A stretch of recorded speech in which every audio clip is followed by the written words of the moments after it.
Now, learning outcome 8, factoring quadratic expressions.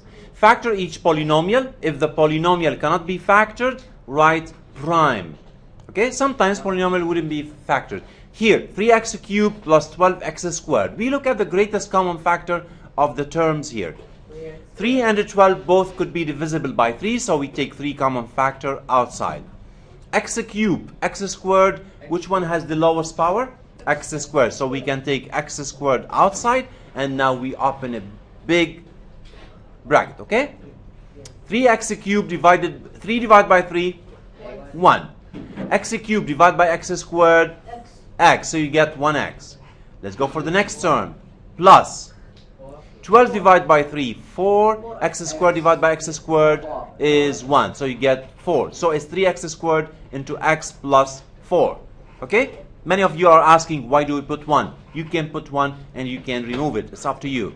Because even if we don't write it, it still represents 1x. Okay? The second one, x squared minus 64. None of you forget the difference between two squares, right? Okay, so we can say it is the difference between two squares. So 64 is 8 squared, which means that x squared minus 8 squared is x minus 8, x plus 8. Here, it's a trinomial. We look at the sum and product. Perfect. So two numbers, their product is 8 and their sum is 6. They are x plus 2 and x plus 4. Product 8, sum 6, so it's 2 and 4. Okay? Now, part D, it's a different story. Okay? Look, I'm going to remove everything here and make the space area for part D only. Look what's going to happen. It seems to be for you a new idea, but it's not a new idea. It's something hidden here. Okay? Look at this. It's x plus 5 squared plus 8 into x plus 5 minus 20. Some of you would think that they need to expand this, simplify everything, and then do factoring again. But this will take time, right? What about if I hide this part? Okay? Let me say if I take x plus 5, okay, and hide it. You see, it's here. And this x plus 5 also, it's hidden. Okay? And I represent inside the bracket by, let's say, m. And here m. M is equal x plus 5. Yes. So we consider m is equal x plus 5. Okay? And we put m. Now what's the shape you have? M squared plus 8m minus 20. Which is similar to the previous questions. Okay? Let's say m squared plus 8m minus 20. Product is minus 20 and sum 8. What are the numbers? Their product is minus 20 and their sum is 8. Yes? We have 4 times 5. We have 2 times 10. Okay? Which couple gives you plus 8? Minus 2 and plus 10. Very good. So we can open two brackets. And we say m minus 2 and m plus 10. Okay? Type. Okay, good. What about the m that we said is equal to x plus 5? Yeah, what do we do? We put inside the... We cross the m and we replace it by x plus 5. So it's x plus 5 minus 2, x plus 5 plus 10. Then simplify. X plus 5 minus 2, x plus 3 into x plus 15. And it's done. Yes. Now, if you look at these questions, in the same video we are doing now, okay, we did this before, right? We did it, but we didn't solve it as an equation. We did just only factoring. Remember what we did in this question? Okay, so when we have polynomial equation, bring everything to one side equal to 0 and then start solving, like by factoring and then solve, okay?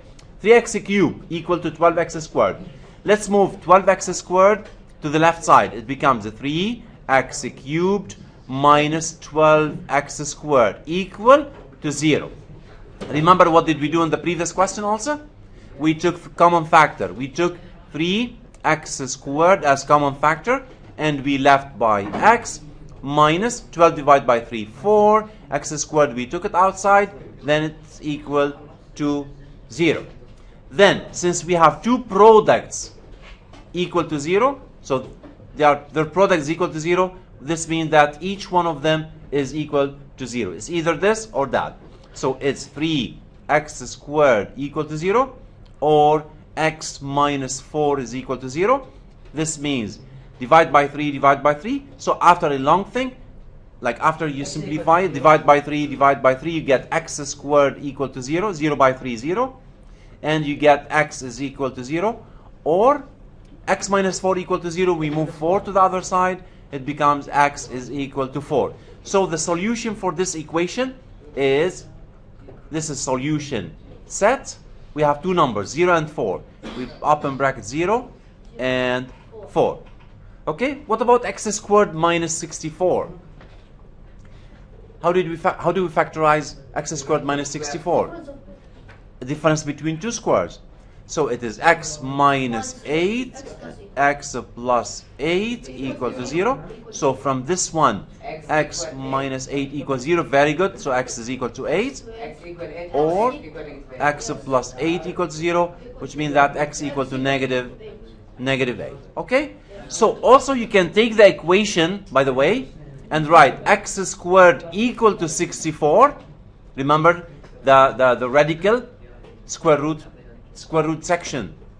X squared equal to 64, then x is equal plus or minus radical 64, which is equal to plus or minus 8. So which is the same, right? Okay, let's make a space here. Make a room for the other two questions. Okay, C and D. Part C, x squared plus 6x plus 8 equal to 0. As we mentioned before, their product is 8 and their sum is 2. What did we get?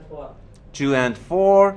So x plus 2, x plus 4. You remember, 2 times 4 is 8. Plus 2 plus 4 equal to plus 6.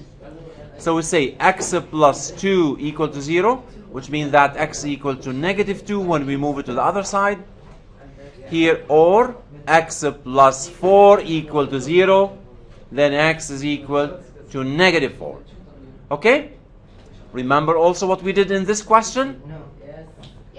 What do we consider like x plus 5? We replace it by m. Very good. We replace x plus 5 by m. Let's say m equal x plus 5.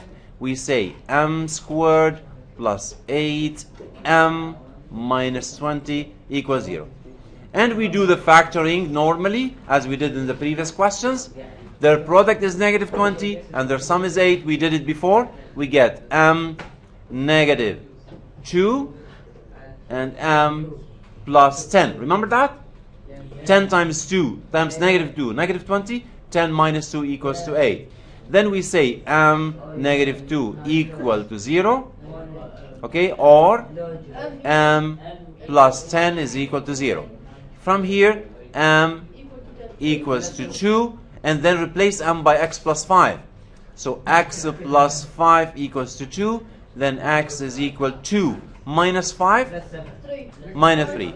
Here, m is equal to negative 10. Replace m by x plus 5. So x plus 5 equals to negative 10. Then x is equal negative 10 minus 5, negative 15. Okay?